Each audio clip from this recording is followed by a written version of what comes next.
الحمدللہ وحدہ والصلاة والسلام علی من لا نبی بعدہ اما بعد فاعوذ باللہ من الشیطان الرجیم بسم اللہ الرحمن الرحیم وَإِذْ يَمْكُرُ بِكَ الَّذِينَ كَفَرُوا لِيُثْبِتُوكَ أَوْ يَقْتُلُوكَ أَوْ يُخْرِجُوكَ اللهم صل على محمد وعلى آل محمد كما صليت على إبراهيم وعلى آل إبراهيم إنك حميد مجيد اللهم بارك على محمد وعلى آل محمد كما باركت على إبراهيم وعلى آل إبراهيم إنك حميد مجيد۔ ربیع الاول کے مہینے میں حضور پاک صلی اللہ علیہ وآلہ وسلم کی ہجرت بھی ہے۔ ہجرت کا معنی ہے رسالت مآب علیہ الصلوۃ والسلام نے مکہ مکرمہ کو چھوڑا اور مدینہ طیبہ تشریف لائے۔ حضور اقدس صلی اللہ علیہ وآلہ وسلم جب مکہ مکرمہ سے چلے ہیں تو حضرت ابوبکر صدیق رضی اللہ تعالیٰ عنہ ساتھ ہیں۔ حضرت صدیق اکبر رضی اللہ تعالیٰ عنہ اور حضرت رسول اللہ کا یہ سفر ایک ہفتے کا ہے۔ ایک ہفتے کا سفر طے کر کے حضور اقدس صلی اللہ علیہ وآلہ وسلم مدینہ طیبہ پہنچے ہیں۔ مدینہ طیبہ میں سرکار دو عالم صلی اللہ علیہ وآلہ وسلم کی جو وہاں پر رہائش کا پروگرام اور صورتحال ہے وہ یہ تھی کہ اللہ کے رسول صلی اللہ علیہ وآلہ وسلم نے پھر قباء کی مسجد جو تعمیر کرائی ہے وہاں پر بھی ایک ہفتے کا قیام ہے۔ گویا یہ کل مدینہ طیبہ مسجد نبوی تک پہنچنے کا جو سفر بنتا ہے وہ 2 ہفتے بنتا ہے، ایک ہفتہ سفر کا اور ایک ہفتہ قباء میں ٹھہرنے کا۔ یہ رسالت مآب علیہ الصلوۃ والسلام کے 15 دن بنتے ہیں۔ تو مدینہ طیبہ میں جب اللہ کے رسول صلی اللہ علیہ وسلم تشریف لائے تو جس کے گھر میں سب سے پہلے حضور پاک علیہ الصلوۃ والسلام رکے ہیں اس صحابی کا نام ہے حضرت کلثوم بن ہدم رضی اللہ تعالیٰ عنہ۔ کلثوم بن ہدم، یہ کلثوم مرد کا نام ہے، عورت کا نام نہیں ہے۔ ہمارے ہاں الٹا ہے، عورت کو کلثوم کہتے ہیں۔ عورت کا نام تو کلثوم ہے ہی نہیں اسلام میں، عورت کا نام کلثوم ہے۔ کلثوم بن ہدم یہ صحابی کا نام ہے اور یہ مرد ہے، صحابیہ نہیں ہے۔ بہرحال ان کے گھر میں آپ علیہ الصلوۃ والسلام نے ایک ہفتے کا قیام فرمایا ہے۔ ایک ہفتہ سرکار دو عالم صلی اللہ علیہ وسلم یہاں رکے اور جب حضرت علی المرتضیٰ رضی اللہ تعالیٰ عنہ لوگوں کی امانتیں واپس کر کے مکہ مکرمہ سے مدینہ طیبہ پہنچے، آپ علیہ الصلوۃ والسلام نے احوال سنا کہ جن کی امانتیں میرے پاس تھی سب کے حوالے کر دیا، فرمایا جی کر دیا۔ اس کے بعد آپ علیہ الصلوۃ والسلام مدینہ طیبہ روانہ ہوئے۔ یہ جو قباء ہے اس کو باب المدینہ بھی کہتے ہیں۔ اس وقت تو مدینہ طیبہ بہت بڑا ایک صوبہ بن چکا ہے۔ اس وقت جب رسالت مآب علیہ الصلوۃ والسلام یہاں تشریف لائے تھے تو جو مدینہ شہر تھا وہ کل اتنا شہر تھا جتنی آج مسجد نبوی ہے۔ یہ پوری مسجد نبوی میں حضور پاک صلی اللہ علیہ وسلم کے دور کا شہر مدینہ آ چکا ہے، اور شہر مدینہ وہی ہے۔ اب اس پر مسجد نبوی قائم ہے، جو اس کے باہر ایریاز ہیں وہ مدینہ کے مضافات کہلاتے ہیں، وہ مدینہ طیبہ نہیں کہلاتے تھے اس زمانے میں۔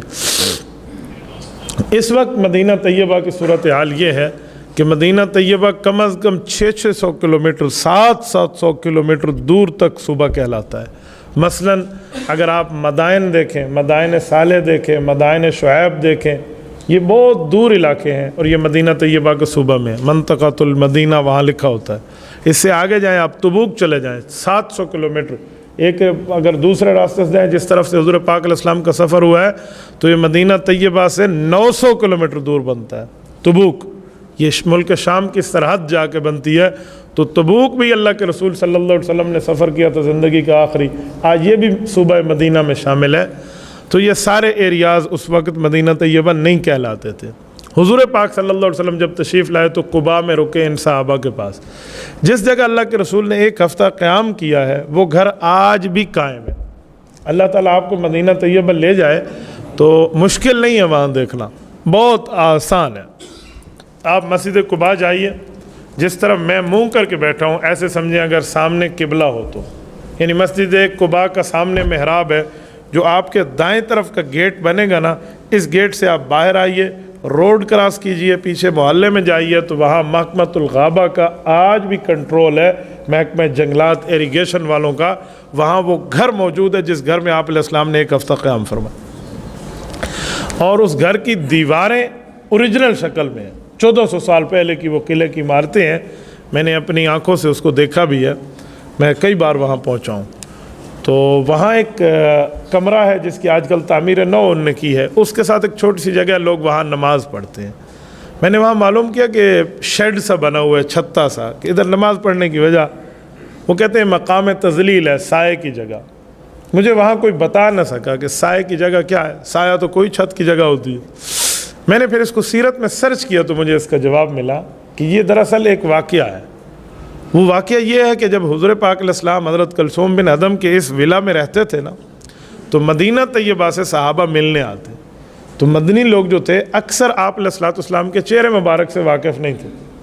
تو مدینہ طیبہ تو 2 افراد آئے تھے مکہ سے، حضرت ابو بکر اور حضرت رسول اللہ صلی اللہ علیہ وسلم. اور حضرت ابو بکر عمر میں اللہ کے رسول سے 2.5 سال چھوٹے ہیں. تو 2.5 سال چھوٹا ہونا، اس وقت 53 سال اللہ کے رسول صلی اللہ علیہ وسلم کی عمر مبارک ہے. حضرت صدیق اکبر کی کوئی 50 سال بنتی ہے. تو یہ بالکل قریب قریب ہے نا، فرق نہیں لگتا تھا. تو لوگ پہلے آ کر حضرت ابو بکر صدیق کو ملتے، ہاتھ ملاتے، ہاتھ چومتے، بھائی یہ ہمارے نبی پاک ہے. بعد میں بتایا جاتا ہے کہ آپ علیہ السلام. حضرت ابو بکر صدیق فرماتے ہیں کہ مجھے یہ اندر سے ایک عجیب فیلنگ ہوئی کہ میری عزت ہو رہی ہے حضور علیہ السلام کی موجودگی میں. تو حضرت صدیق اکبر رضی اللہ عنہ جو اوپر چادر پہنی ہوئی تھی نا، تو یہ کھڑے ہو گئے اور انہیں چادر اتاری اور اتار کر اللہ کے رسول پہ سایہ کیا کہ انہیں گرمی نہ لگے، سایہ مل جائے. پھر لوگوں نے پہچان لیا یہ آقا ہیں اور یہ آقا کے خادم ہیں. اسے کہتے ہیں تظلیل، سایہ دینا. تو وہ جگہ وہ ہے مقام تظلیل، سایہ کی، ورنہ چھت والی سایہ کی بات نہیں تھی. یہ آج بھی وہاں مقام موجود ہے. 1 ہفتے کا قیام ہے اللہ کے رسول کا. پھر جب حضرت علی المرتضیٰ امانتیں واپس کر کے تشریف لائے تو حضور پاک ان کے ساتھ مدینہ طیبہ اندر شہر آئے ہیں. جب شہر آئے ہیں حضور اکرم صلی اللہ علیہ وآلہ وسلم کا، تو وہاں جہاں مسجد نبوی قائم ہے نا، یہ 2 یتیم بچوں کی جگہ تھی. اور ان کے جو چاچو تھے نا، وہ ان کے نگران تھے. آپ علیہ السلام نے پوچھا کن کی ہے؟ جی سہل اور سہیل 2 یتیم بچے ہیں، ان کے والد فوت ہو گئے ہیں، یہ ان کی ہے. تو فرمایا جگہ ہم خریدنا چاہتے. کہ خریدنا نہیں، آپ لے لیں. کہ یتیم کے مال کو میں نے کھانا نہیں ہے، ہم اس کے پیسے ادا کریں گے. پوری مسجد نبوی کا جو ریٹ اور پیسہ لگا نا، جو قیمت لگی اس زمین کی، تو وہ سارے کے سارا پیسہ حضرت صدیق اکبر رضی اللہ عنہ نے ادا فرمایا تھا. یعنی حضرت صدیق اکبر کے مال کو حضور نے اپنا مال سمجھا تو فرمایا نا کہ ہم ادا کریں گے. تو حضرت ابو بکر صدیق رضی اللہ تعالیٰ عنہ نے ان کا پیسہ عطا فرمایا. یہ مسجد نبوی بن گئی. مسجد نبوی کی تعمیر چل رہی تھی کہ اس دوران جب کھدائی ہوئی تو وہاں سے مشرکین کی ہڈیاں نکلیں، جو مشرکین کے زمانے میں مر گئے تو یہاں دفن ہو. تو آپ علیہ السلام نے فرمایا مشرکین تو نجس ہیں، لہذا ان کی ہڈیاں بھی یہاں سے نکال دو، اس جگہ کو صاف اور پاک کر دیں. بالکل ان کی ہڈیوں کو نکال کر، صحیح بخاری میں نوبشت نکال کر ایک دوسری طرف پھینک دیا گیا. تو اس جگہ کو مشرکین سے پاک کیا گیا.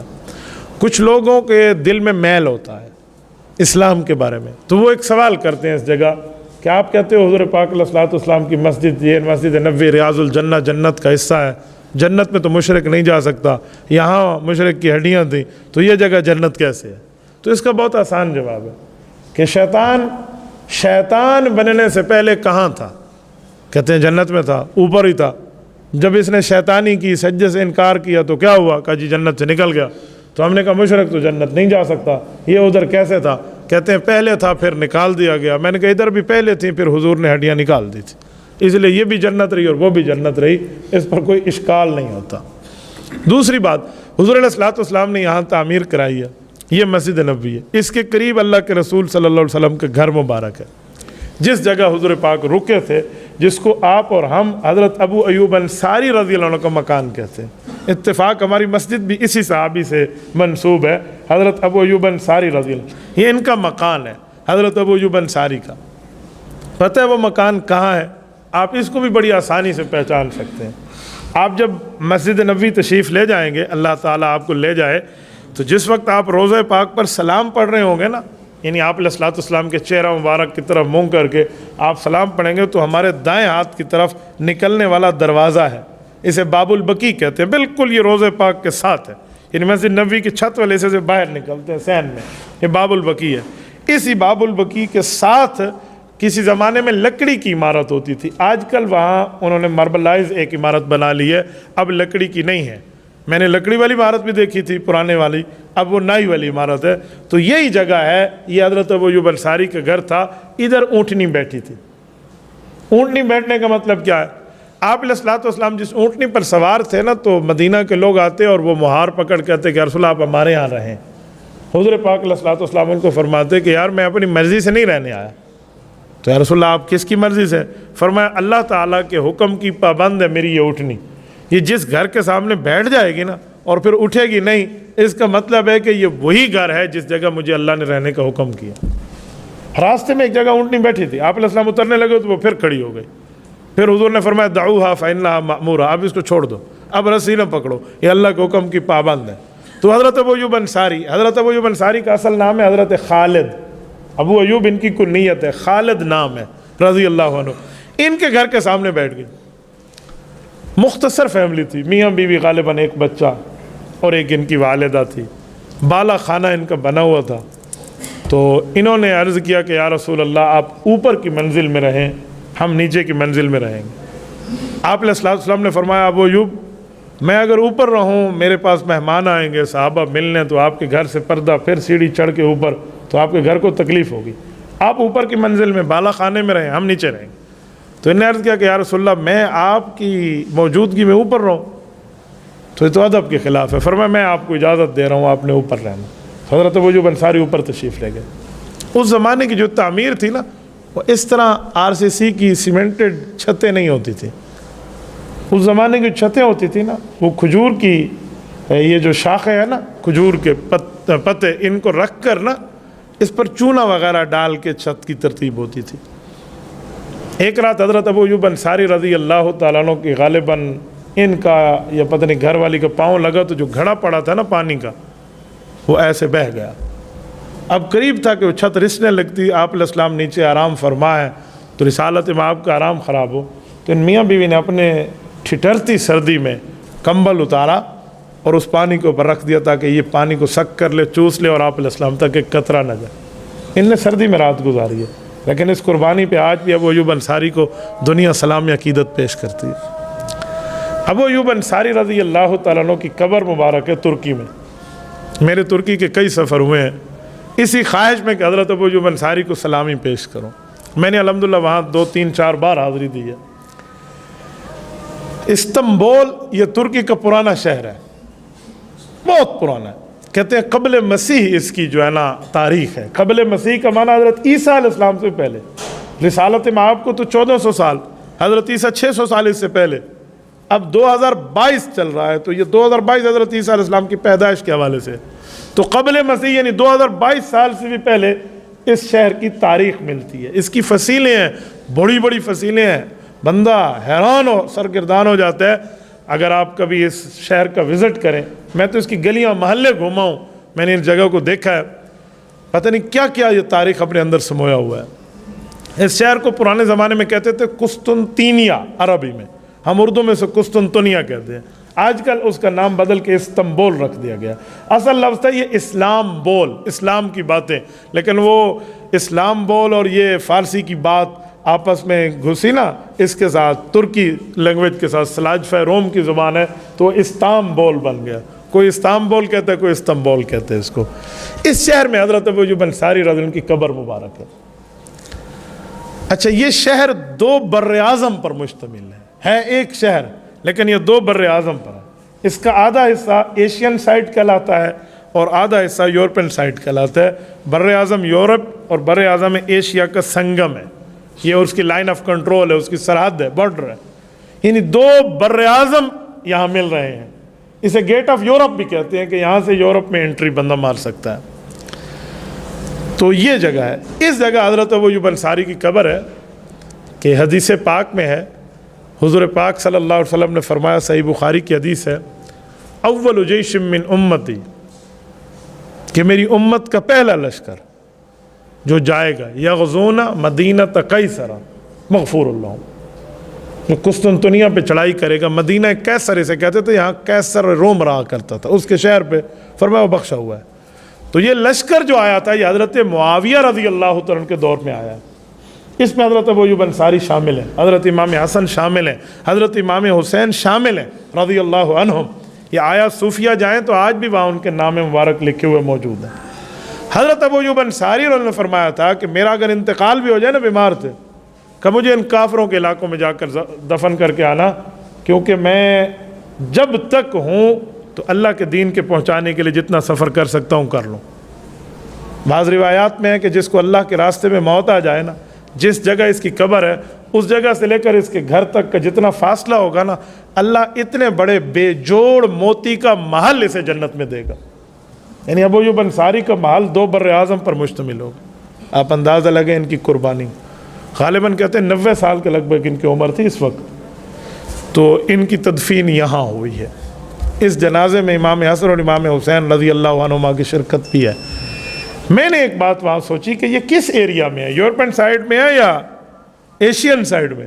تو ان کی قبر یورپ سائڈ میں ہے، مرجع الخلائق ہے، وہ بہت بڑی چیز۔ وہاں آج بھی ایک درخت موجود ہے، وہ درخت کہتے ہیں وہ اسی وقت سے ہے جب حضرت ابو ایوب انصاری رضی اللہ تعالیٰ عنہ کا یہاں تدفین ہوئی تھی، وہ درخت بھی وہاں موجود۔ میری بات کا مطلب یہ حضور پاک علیہ السلام کے میزبان ہیں مدینہ طیبہ کے۔ یہاں میں ایک واقعہ آپ کی خدمت میں عرض کروں، یہ جو ہم کہتے ہیں نا میزبان رسول ہے، اتنی بات ظاہری طور پہ ٹھیک ہے کہ یہ حضور کے میزبان ہیں، انہوں نے اپنا گھر پیش کیا تھا، لیکن اگر ڈیپلی تھوڑی گہرائی کی نظر ہم دیکھیں نا تو یہ میزبان نہیں ہے، یہ مہمان ہے۔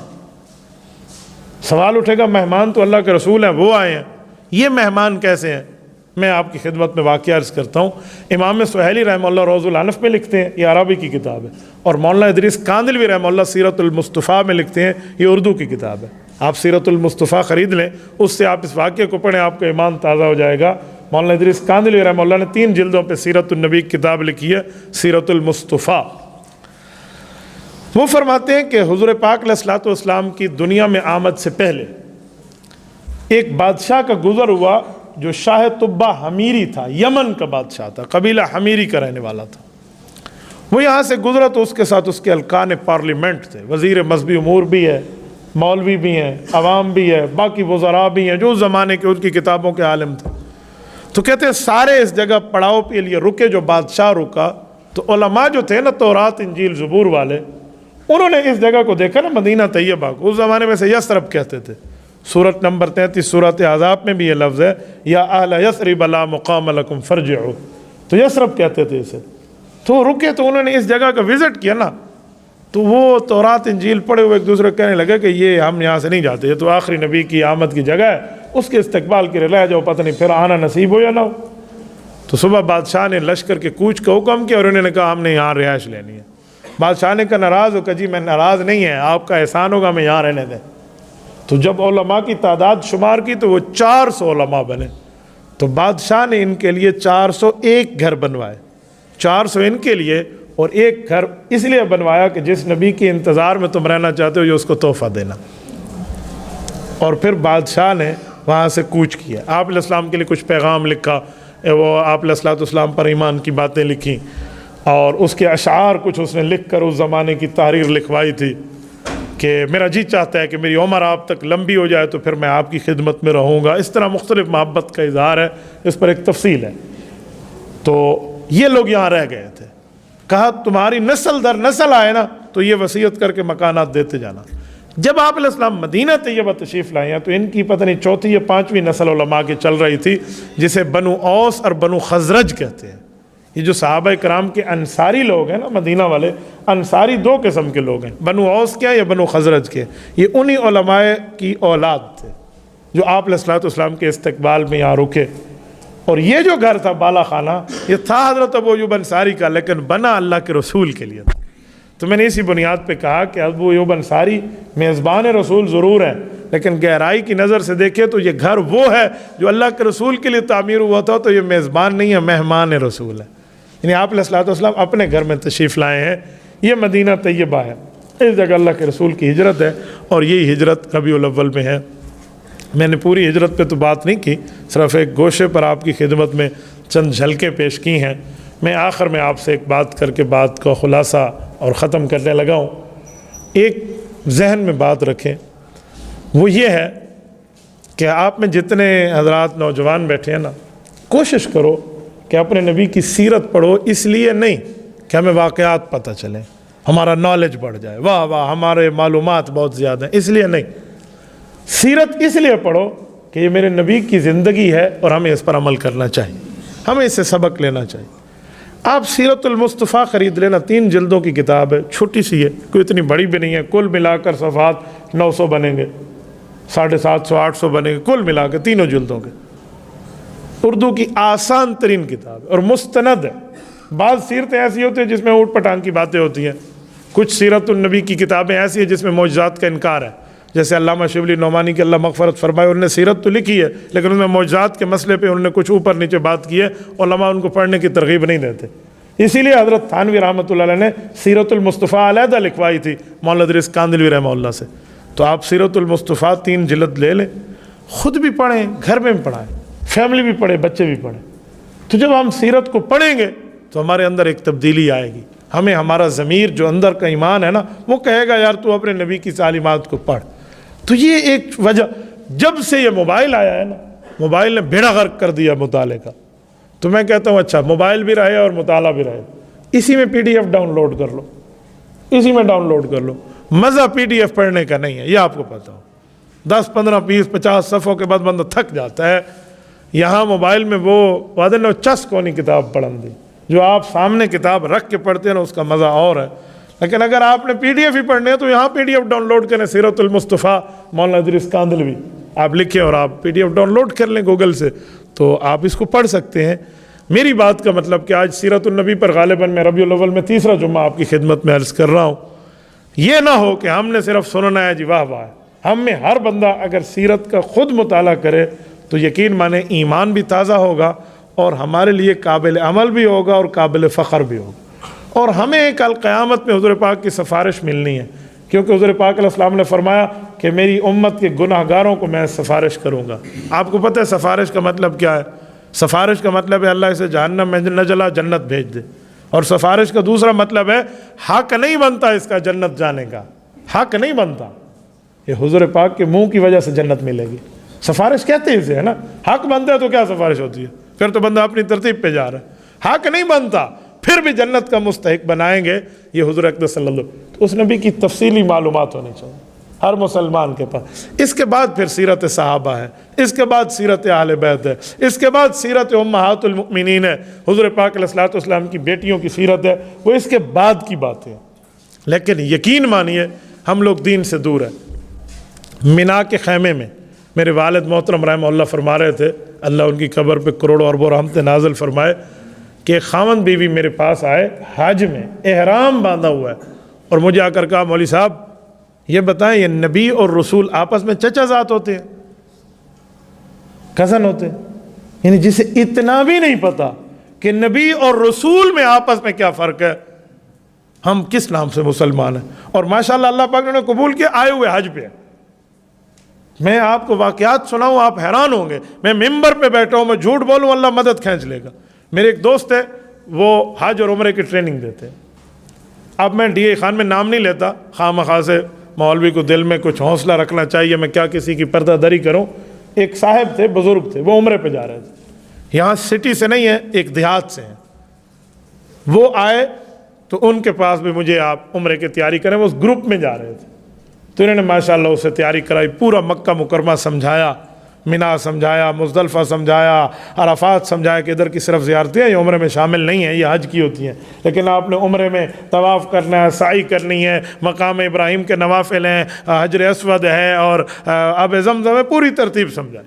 اور پھر مدینہ طیبہ کی 4 زیارتیں مسنون ہیں، مسجد نبوی، جنت البقیع، حضرت حمزہ کی قبر اور مسجد قباء، یہ 4. یعنی اس طرح سمجھائے. ساری باتوں کے بعد وہ بزرگ پتہ کیا کہتے ہیں؟ آپ حیران ہوں گے، یہ ہنسنے کی بات نہیں ہے جو میں کرنے لگا، یہ رونے کا مقام ہے. وہ پوچھتا ہے مولوی مدثر میں کوئی گال تو دس، یہ جڑا ساوا روزہ ہے اندے تے سارے نبی دی قبر، یہ جڑا کالا روزہ ہے اندے تے اللہ دی قبر ہے. وہ کہتے ہیں جو سبز گنبد ہے اس میں تو اللہ کے رسول صلی اللہ علیہ وسلم قبر ہے، یہ جو کالا روزہ ہے یعنی بیت اللہ، اس میں ہمارے اللہ کی قبر ہے. یہ پوچھنے والا مسلمان ہے، اسلامیہ جمہوریہ پاکستان کا سٹیزن ہے، اور جا عمرے پہ رہا ہے. تو جب ہماری معلومات کا انحطاط کا یہ عالم ہوگا، ہم اس نہج پر جا کر گفتگو کریں گے۔ اچھا، جب میں یہ باتیں سناتا ہوں پھر کچھ لوگ پوچھنے میں شرم کرتے ہیں، میں کہتا ہوں شرم کبھی نہ کرنا۔ ڈاکٹر کے سامنے شرم کرو گے جان کا نقصان ہے، اور دین کے مسئلے میں عالم کے سامنے پوچھتے ہوئے شرم کرو گے ایمان کا نقصان ہے۔ ہم جان کا نقصان تو نہیں برداشت کرتے، ڈاکٹر کو سب کچھ بتاتے ہیں، ایمان کے نقصان پہ یہ شیاب ہے، ٹھیک ہے صاحب، یہ سستیاں ختم کریں، یہ بالکل اپنی ترتیب ختم کریں۔ آج رب کریم نے آپ کو وقت دیا ہے تو آپ مجھ سے کم از کم یہ بات وعدہ نہ کریں تو ارادہ تو کریں کہ ہم سیرت کو پڑھیں گے، پڑھیں گے۔ جتنے ساتھی بیٹھے سب ساتھی ارادہ کرتے ہیں نا کہ ہم سیرت کی کتب خریدیں گے اور سیرت النبی کو پڑھیں گے، پڑھو گے انشاءاللہ؟ جتنے ساتھی بیٹھے ہیں، میں ہاتھ اس لیے آپ سے اٹھوا رہا ہوں کہ ارادہ کرنے پر رب کریم ایسی نعمت عطا فرماتے ہیں کہ اس پر اللہ پاک قبولیت فرماتے ہیں۔ جتنے دوست ہیں خود بھی پڑھیں گے اور اپنے گھر بھی پڑھائیں گے، اپنی فیملی کو بتائیں گے۔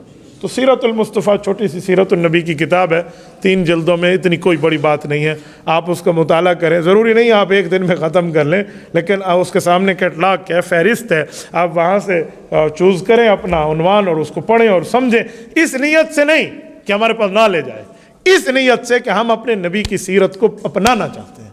نالج کے لیے پڑھیں گے تو پھر دوسرے کے سنانے کے لیے بندہ پڑھے گا نا، اس کو سناؤں گا، اس کو سناؤں گا، اس کو سناؤں گا، پھر اپنے آپ کو بندہ بھول جائے گا۔ فَتَنْسَوْنَ أَنفُسَكُمْ وَأَنْتُمْ تَتْلُونَ الْكِتَابَ، قرآن کہتا ہے دوسروں کو اچھائی بتاتے ہو اپنے آپ کو بھول جاتے ہو۔ تو ہم اپنے آپ کو سامنے رکھ کے پڑھیں گے تو سیرت کی معلومات ہوں گی۔ اقول قولی ھذا وآخر دعوانا ان الحمد للہ رب العالمین۔